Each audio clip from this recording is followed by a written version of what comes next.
The Hatchet from Jaws of the Lion is a great long-range damage dealer with a hand size of 10. And the Hatchet uses a card called the Favorite. And the Favorite can be quite powerful if played right. But in this guide, I'm going to show you how to make sure that you're not always just running around trying to pick up the Favorite, wasting turns, and making your Hatchet completely ineffective.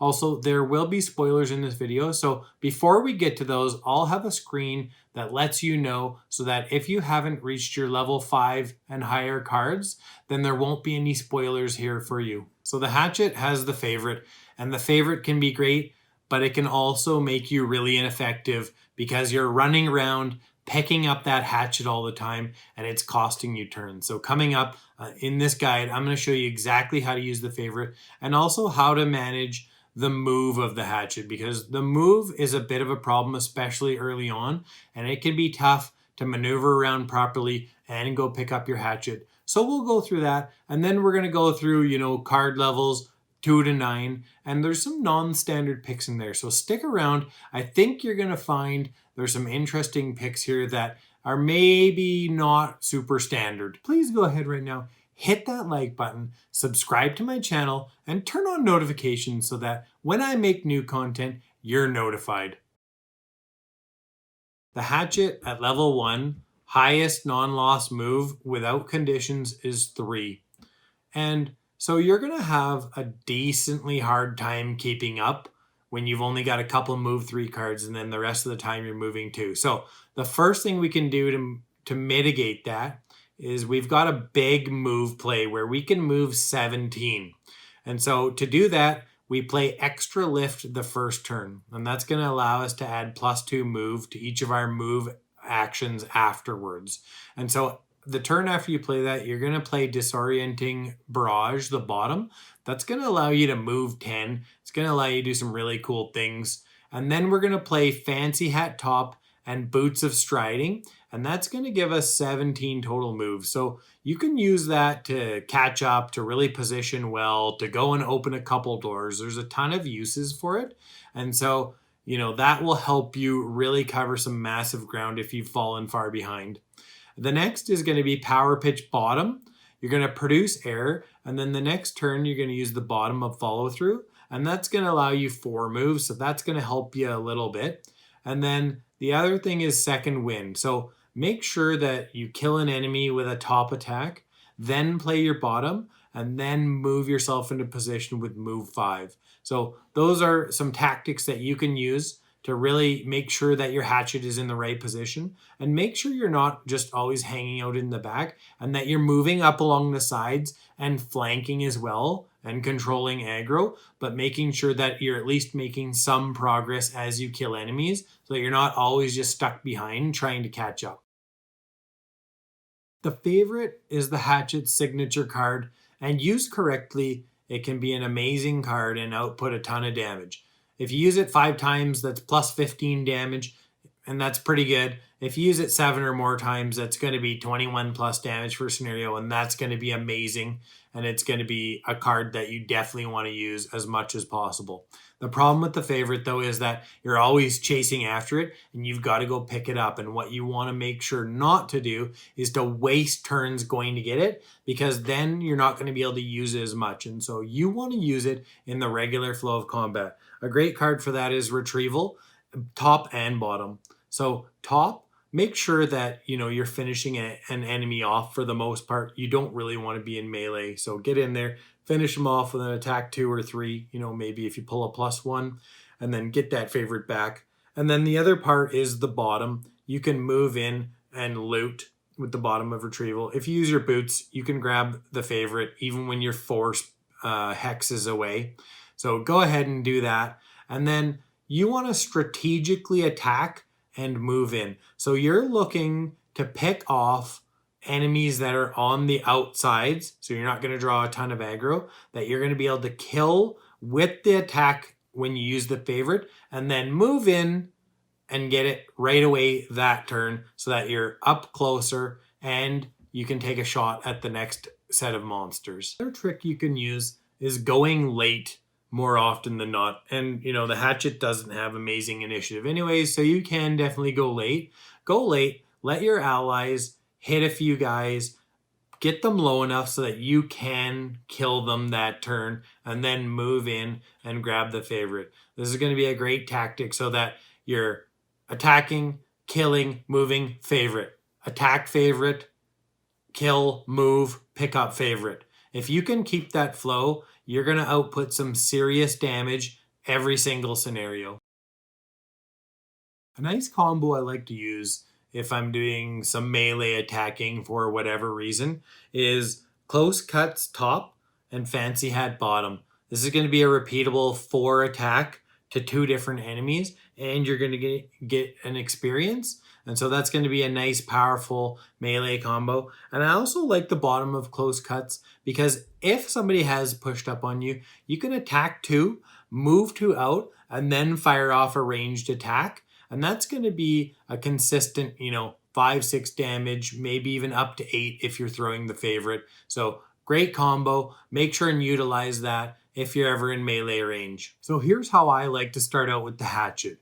I like to start out with power pitch bottom and favorite top so that you've got the favorite ready. And then you're going to produce air on your first turn as well. And then the second turn, you're going to use center mass bottom at initiative 24 and stopping power top. And between center mass bottom, you're going to be able to move up. You're going to be able to push an enemy 2 spaces away. And then you're going to be able to use stopping power to do 3 damage and push 2 again. So this is a push 4 total. You've got a very good chance of pushing a melee enemy completely out of range or being able to push somebody into a trap. And so I love this combo to A, set up the favorite, and B, have a really good second turn. And with the favorite, stopping power is going to be attack 6 as well. So you're going to be attacking 6, pushing 4 second turn. Great way to start out. I hope you're liking this Hatchet guide so far. Coming up, we're going to go through each of the levels and talk about which cards to pick at each level. If you haven't made it to level 5, don't worry. I'm going to have a transition there. It's going to tell you when to stop. Go ahead and stop. If you've already made it to level 5, go ahead, watch all the way through. And if you could, please go ahead at this point and hit that like button. It really helps me out a lot. Subscribe to my channel and turn on notifications so that when I create content, you're notified. And I've also created a video where I rank all 22 of the Gloomhaven classes, including Jaws of the Lion and including Forgotten Circles. So go ahead, check that out. See how your favorite classes stack up against the competition in the Gloomhaven universe. At level 2, we've got Repeat Shot and we've got Ricochet. Repeat Shot is going to be a good, solid attack 5 when somebody has your favorite in them, one of the monsters. So make sure you're communicating with your allies and they're not, wasting their attacks because you can have a more powerful attack on an enemy that you've already hit with your favorite. And then the bottom is going to be a pretty good burst damage. I like bottom attacks so that you can combo with the top attack and really output some serious damage when you need to. And as a bonus, it also produces air. Ricochet, it's not a great card. Attack 2, range 3, and then attack 2, target a different enemy. Against shielded enemies, it's going to be quite ineffective. And basically, it's just an attack 4, and you also can't target the same enemy. So, there's some utility there, but not an amazing card. And the bottom, it's 8 suffer damage. That's not really going to be good enough. It's spread out. I wouldn't take it. Take Repeat Shot. It's going to be better for you. Level 3, we've got Sharpened Blades and Fearsome Efficiency. The top on Sharpened Blades is pretty decent. It's going to add up to more than 10 damage on average. And it's actually really cool when you combo it with the bottom of Overwatch. You play those two and you can output some serious damage when enemies move into range of you. It's pretty fun to do actually. And then the bottom of Sharpened Blades is move 4, consume air for 2 more move. It's going to be our best move overall. And then we've got Fearsome Efficiency. Fearsome Efficiency is good if you use something like a double throw bottom to double your attack, or at least you add the favorite to it or something. You can kill 1 low health enemy and then hit the other. So pretty good utility there. And then the bottom is range 3, attack 1, add +2 attack if you've killed an enemy. This is also good utility. You can attack top and then use that attack bottom for burst. I think it can pretty much go either way on this. I probably take Sharpened Blades a little bit more because, the Hatchet has so much or has so many issues with move, but you can take fearsome efficiency as well if you feel like you want to do more burst damage. Level 4, we've got Overwatch and we've got Rip from the Flesh. The top of Overwatch is just a solid long range attack. It's going to be useful for you. The bottom of Overwatch is one of those non-standard picks I was talking about, where I normally wouldn't pick a card like this. Like Tinkerer, I think Auto Turret is not a good card. It can be okay, but it can have charges wasted. Overwatch, the charges cannot be wasted. An enemy moves in range and you fire off a shot. And because the attack modifier deck of the Hatchet is so good, you're going to average over 15 damage with this card. And the great thing is it can be burst damage as well. So you go into a room and you have this activated and it's full of, 4, 5, 6 guys. As each of them moves, you're going to pop off and you're going to add 10 or 15 damage over 1 to 2 turns. And it's going to really help you clear those rooms of large enemies. And it actually pairs well with Sharpened Blades. You can be dealing some serious damage with this because Sharpened Blades will apply to Overwatch attacks. And then we've got Rip from the Flesh. And Rip from the Flesh is actually a pretty good card too because you're always trying to get your favorite back and it helps you get your favorite back. And also it's great for shielded enemies. I think generally I'm going to take Overwatch over Rip from the Flesh, but you can take either because Rip from the Flesh can also be used to heal and strengthen with its bottom. And so it's got pretty good utility. But generally I think I'm going with Overwatch just by this much. All right, we're at level 5. If you don't want to see this spoiler, now is your time. You have 1 second. Okay, for everyone else who's at level 5, we've got the new favorite, the improved favorite, and it's going to be pretty decent. It's definitely worth taking unless you've got some sort of non-standard build, and you can just replace the favorite with it straight up. And then the bottom, I don't think you're going to use it often, but if you do have some sort of, different build where you're going melee or something, this is actually a pretty good utility card. You can attack and freeze melee enemies in place and move, and you can create wind with it, which is actually going to help a lot of other stuff out. So I think mostly you're going to use it for the top, but for other builds, it's good as well. At level 6, we've got Bombardment and we've got Quick Turnaround. Bombardment is a decent card, 9 damage at range 3 for this level is going to be decent and it produces wind. And then the bottom is good utility, move 3, do damage and push. And then we've got Quick Turnaround. And Quick Turnaround is a great card. First, it's got Initiative 11, which is really, really fast for the Hatchet. So that's going to help us go first.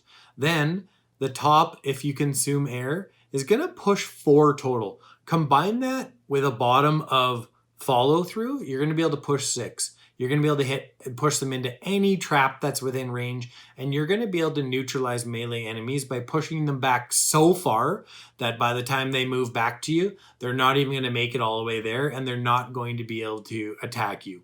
And then the icing on the cake is the bottom, move 3, and if your favorite token is in or adjacent to your hex, you may perform loot 1.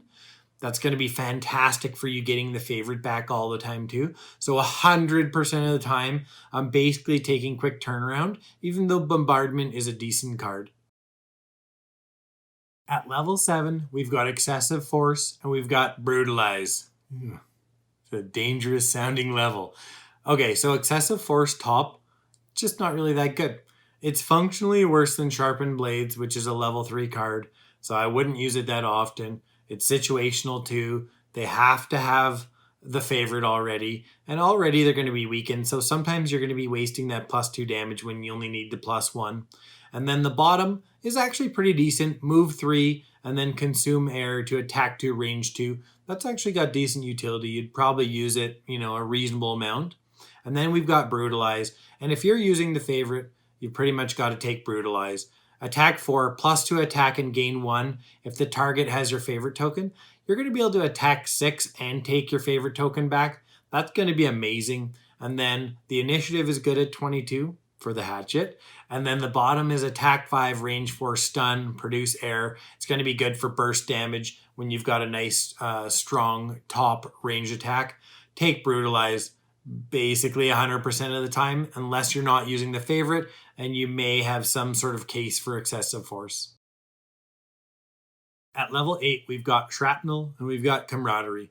Shrapnel Top is a great card, and when you consume air, it becomes even greater. No, it's just great. It's not overpowered, but it is great. You're going to consistently output 9+ damage with this. Wound is going to be good, and it's repeatable, so that's great. And then the bottom is actually quite amazing when you're fighting a large amount of enemies, because each time you kill an enemy, everyone around them is going to suffer 2 damage. I mean, you could easily be in the range of 4 to 8 damage suffer each time you kill an enemy. And so long term, this card is going to do very good damage overall, and it's mostly going to be worth a loss. Camaraderie, not as great. The top, the heal, it's fine. It does produce air, which is helpful. And then the bottom is good utility because you want to be moving, and so adding that +2 damage onto the move 3 is actually going to be good utility. But 9 times out of 10, I'm taking Shrapnel because you can output damage with that top and then use that bottom when you've got rooms full of a lot of enemies, and you can take out a lot of them and do good damage as well. At level 9, we've got Heartseeker and we've got Executioner's Axe. Heartseeker top is fine, stun's good, 4 damage is not good for level 9. It's probably below medium level, let's call it. It's below mid-tier. The bottom is also no good. You can easily waste a charge of this if nobody's within range. And the Bless is fine, but it's not going to turn into a lot of damage. And each time you add a Bless to somebody's deck, they're going to have to reshuffle it. And so if you add it to the same person, you're going to have to reshuffle each time. There's a chance they don't even hit any of the Blesses by the end of the scenario. I mean, probably most times they're going to hit 1 or 2 of the Blesses. And so it's not really going to be worth it, except in very specific scenarios where you've got somebody who hits really hard or something with you. And then Executioner's Axe, the top, and there's cards that are just functionally better than this. So it's okay. Again, it's mid-tier. And the bottom is awful. If you kill an enemy this round, return your favorite token to its card and gain 1. I mean, you can do this in better ways by moving in close and looting. You can do this by attacking with your cards that like Retrieval and Brutalize. So neither of these cards are really good. I would probably take Executioner's Axe just for the top because it's good enough. But you could go back and take another card that makes more sense from your build from a lower level and probably do just as well. So, I mean, this one's really up to you. Level 9, though, bit disappointing for the Hatchet. Okay, coming up, we've got enhancements. But if you made it this far, can you just go ahead, hit that like button? It really helps me out a lot, and I really appreciate it. So for enhancements, they only apply to the base Gloomhaven game. So if you've only got Jaws of the Lion, then you don't have to worry about it. So go ahead and skip forward to the perk section. So enhancements, Power Pitch. It's our best move as it produces air too. So enhance that move +1 for 30 gold.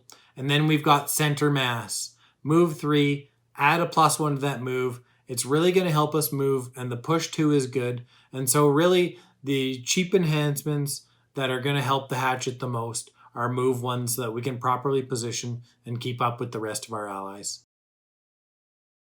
The Hatchet has a great set of perks, and unlike some classes in the base Gloomhaven game, the more perks you get, the stronger the Hatchet's going to get because you don't have rolling modifiers or anything weird in there. It's just straight upgrade. So start with getting rid of all the -1s.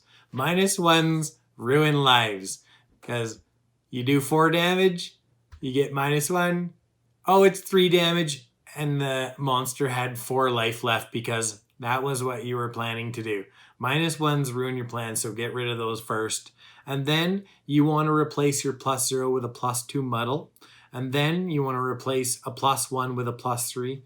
After that, it's totally up to you, depending on what makes the most sense for your playstyle.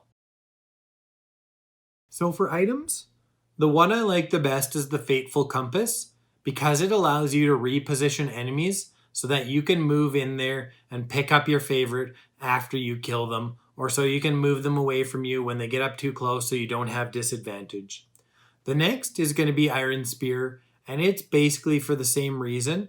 You can use your melee attacks to attack somebody 2 away, and then if you're using a bottom ranged attack or whatever, then you can, not be at disadvantage when you use that attack.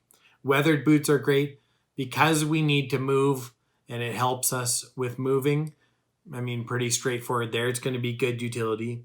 Chain armor is also going to be good so that if you do get yourself in trouble when you're in melee range, you've got that safety net of some shield, even though the hatchet is reasonably tanky. And then throwing hammer, straight up, you're just going to stun somebody when you have a ranged attack. And that's also going to be good for you for some control. If I could just ask one more time, hit that like button. It really helps me out a lot. Subscribe to my channel, turn on notifications so that when I'm making new content, you're notified. And thanks so much for watching the video.